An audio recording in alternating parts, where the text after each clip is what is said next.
Hi, my name is Sam, and I want to tell you a story.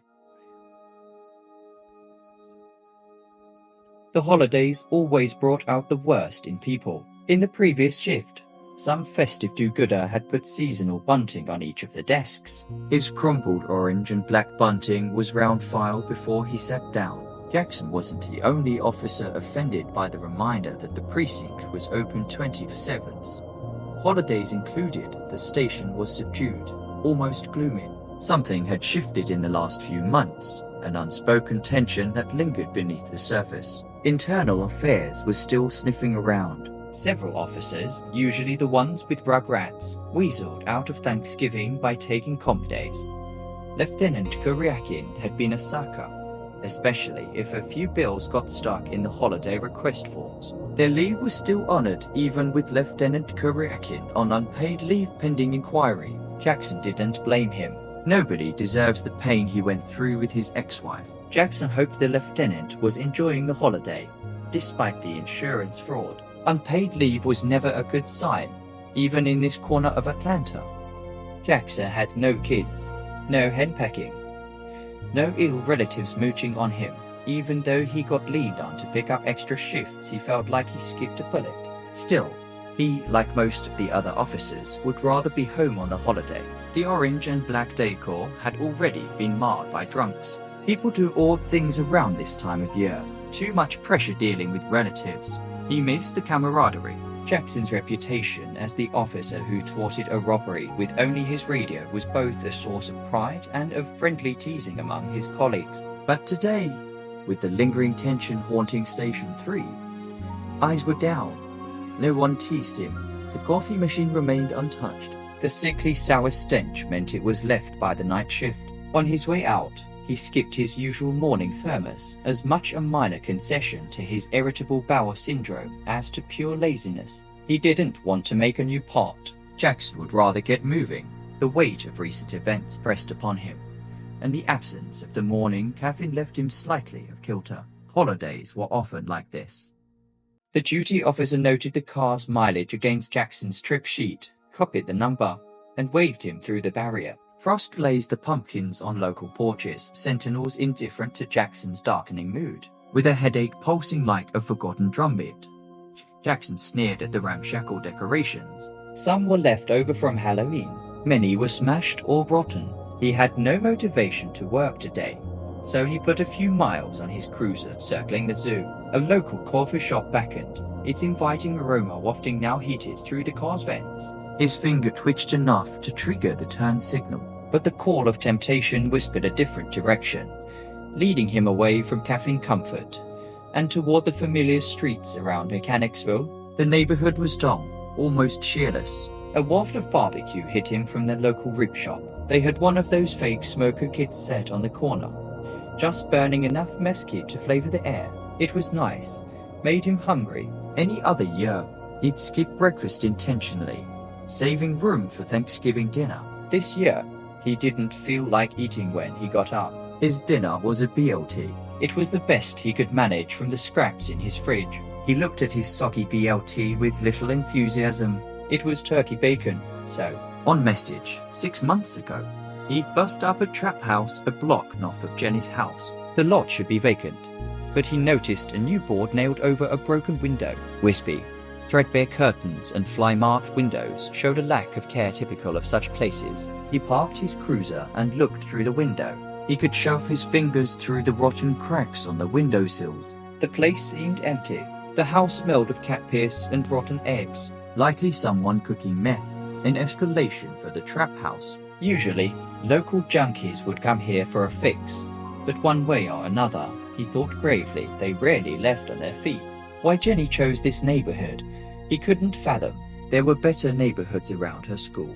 As long as she was working in the inner city, the government would pay her student loans, so he assumed she could afford a better place. He teased her about liking the road's red bricks. Follow the red brick road, he said with his best Munchkin impression. Jackson looked away from the broken building, down the row of houses. He wanted to stretch his legs. His cruiser, a silent sentinel, would serve as a subtle alert for any newcomers or prospective visitors to the trap house. Perhaps he'd see Jenny. maybe even share a casual wave, signaling his continued presence, his enduring commitment to her safety. A brief stroll seemed harmless, yet, in the broader context, his neighborhood was a priority for his precinct, showing his face an integral part of his professional responsibility.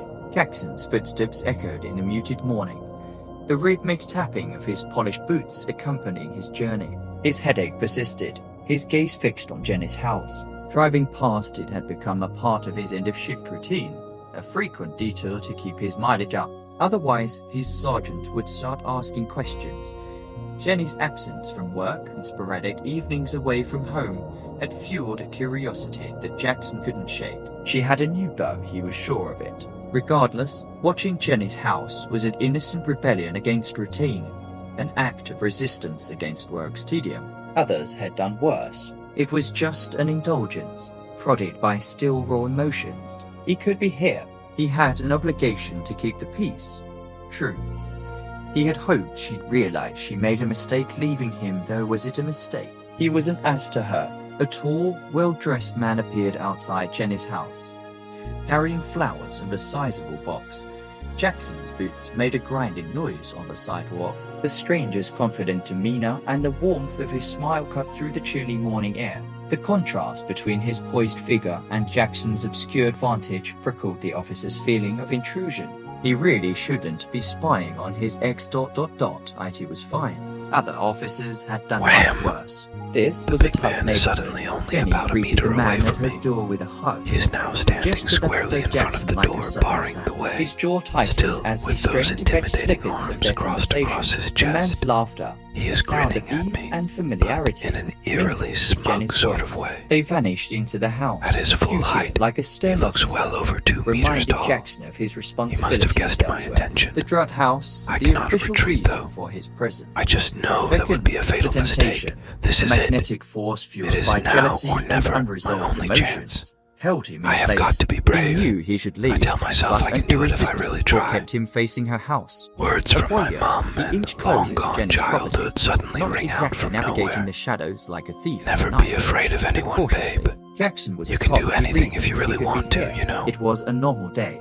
I must He was keep on moving control. at all The costs, side gate but creaked keep it softly slow and as he deliberate. stepped inside. Jackson The regular winced at the ticking sound, of the clock, freezing in place. the gentle, A panther insignificant caught hum of in the crowd. heater, His gaze the darted distant around drone the of yard, heavy traffic scanning speeding for by any on the sign highway his outside, clandestine dance all might be simply fade exposed. away to His nothing. breath measured and I somehow deliberate, managed to swallow, escaped in hold in my almost breath, imperceptible stretch out my puffs hand and in the steel crisp myself air. for the He impact. navigated the yard There like is a the phantom. thunderous The pounding leaves noise in my beneath his ears. boots My stomach conspiring is to in betray knots. his presence. I jerk His pulled pulse upright, quickened as the the thrill bed of sheet forbidden coiled dance tightly with around the my weight of legs. guilt and self-disgust. Well, I suppose His that rational explains me mind feeling pleaded trapped. with him to turn I away, attempt to reason. focus on his duties wait. as an officer of the Why law. is my heart But jealousy still pounding whispered like louder that? than reason. I noticed the could hear door handle snippets of beginning to conversation, move, and fragments with a sense of laughter, foreboding, and the I muffled become sounds aware of of the big the man's risk threatening heightened presence once intoxication again. of the moment. No, His please, internal no, this can't monologue really be wavered between happening. self-loathing Please, and please tell me perverse it can't. curiosity and self-justification. I try The to take allure of flight, but seeing my Jenny legs in a refuse to vulnerable obey. moment held him captive Thunderous in the laughter morning sun. erupts He all shouldn't around, be here. coming He closer, calmed getting himself by louder. making plans for The a quick intense escape. pressure on The my gate was eardrums still is ajar. too painful. He checked his earpiece was My firmly bedroom in his door radio. is He opening. didn't want to be exposed Here by we the go regular again. squawks and reports that he had to listen to all day. Jackson looked up. The neighbor's house was vacant. He could just say he was making sure that the house was secure. He despised himself for stooping to this level, choosing this dance with his own demons. Yet, a gnawing need persisted, the need to ensure Jenny's safety, to confirm she was being cared for properly. The stranger was an unwelcome interloper, a threat to Jackson's manhood. Intrusive thoughts whispered, suggesting drastic measures to eliminate this threat.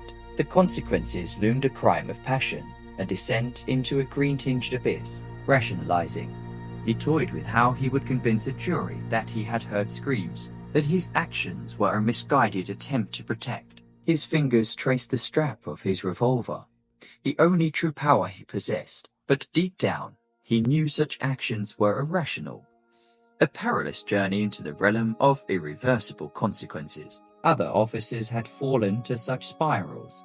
Jackson pondered if this moment marked the irrevocable end of any chance of reconciliation with Jenny. His anger at himself, at Jenny, and at the stranger inside her home intensified. He'd put so much energy into the relationship, and out of the blue, she had her sister break up with him. Jenny was in the wrong. His finger moved impulsively. The strap securing his revolver was a trifling barrier. A chill swept over him. A cold sweat of anger beaded his brow. Steam rose from his body in the crisp air. He felt warm, but his fingers and toes were cold and bloodless. Children's laughter echoed through the house. The unexpected innocence intruded into Jackson's twisted obsession. They ran into the yard, directly to the old trampoline. Jackson had caught neighborhood kids using it several times over the past year. They normally let themselves through the gate just 10 feet from him. He hadn't considered being exposed by local children. Jackson's muscles tensed as he crouched against the brick wall. He was now a shadow behind the shrubby witch hazel. He was not a protector, just a common trespasser. He shouldn't be here, clinging to the periphery of Jenny's life like a ghost haunting his own past. The visitor had kids. Damn it. He wanted kids with Jenny. She had turned him down. Jackson relented out of love. Jenny. It was all about Jenny. The kids began playing with a ball on the trampoline. Jackson assumed Jenny didn't want kids because she was surrounded by them all day long. He teased her that if she were better at her job, he would be redundant. She made him regret the joke. She told him she hated her childhood and saw no reason to inflict the same pain on her own kids. There was movement in the bedroom just over his head. He pressed himself closer to the wall, hoping the bricks would swallow him whole. Could this interloper be so crass as to send his kids into the garden for a quick tryst? Shame from his curiosity and arousal reclaimed Jackson. As Jenny's voice filtered through the chilly air, Jackson's head swiveled, eyes narrowing in on the bedroom window.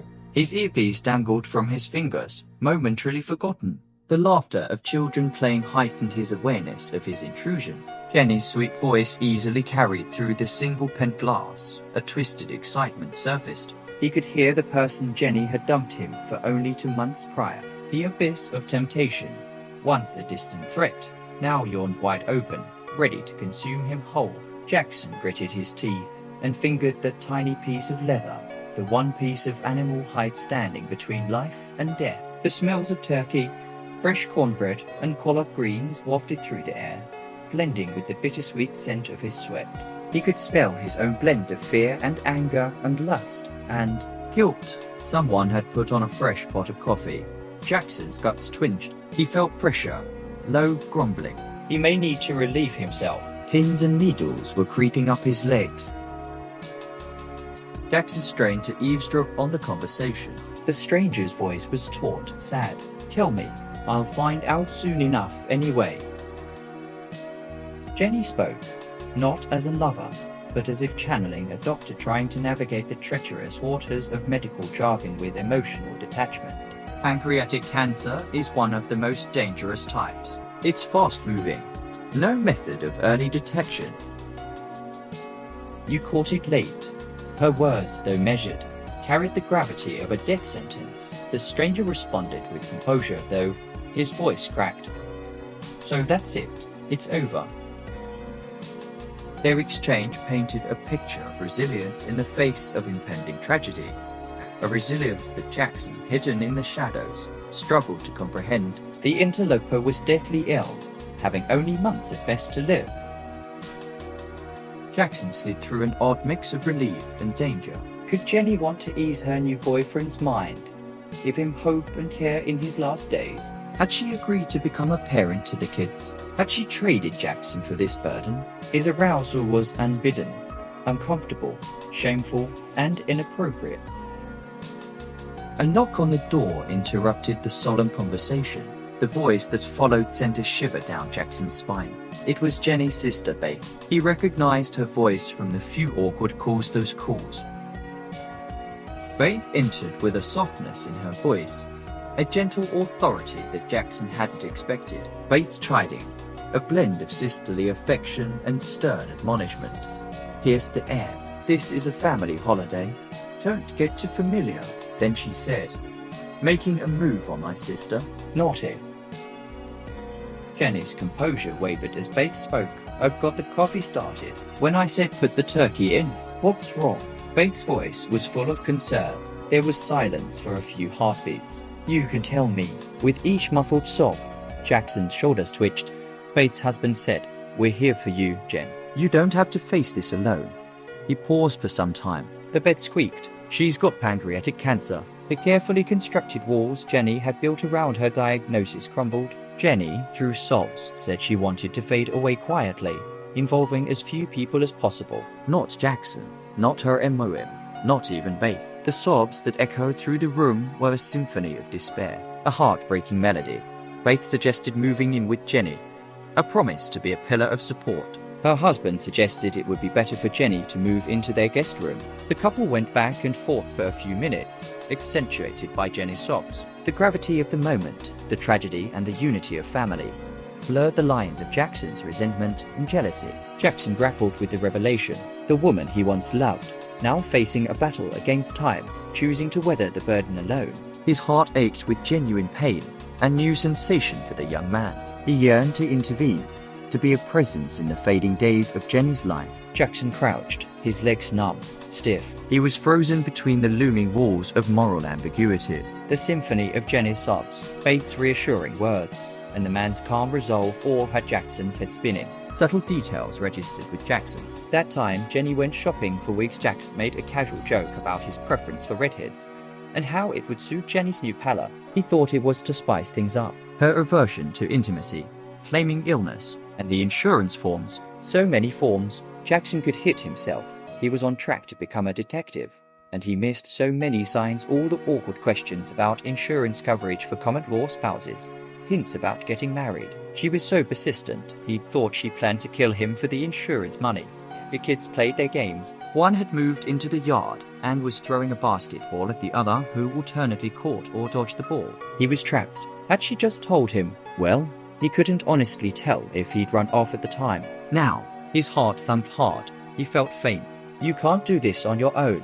You need all your family, everyone." Bates' voice was masked by the sound of a blowing nose. Jackson clenched his backside. His guts were in full flight mode. Damn his irritated bowels. She broke up with him to spare his feelings. He stifled a gag, remembering how he had so casually waved of the idea of a quick wedding. "But we're still having fun. Let's not get serious. How about some cannoli?" He turned her down for cannoli. Jackson's phone rang in his pocket. He cursed under his breath, realizing that getting to the device while crouched was an impossible feat, and his legs were dead numb. The melody rang on. Desperation took hold, and Jackson lay down under the window, an undignified posture. Rocks and debris dug into his palm as he fumbled for his phone. Skin from his probing fingers, the window rattled open,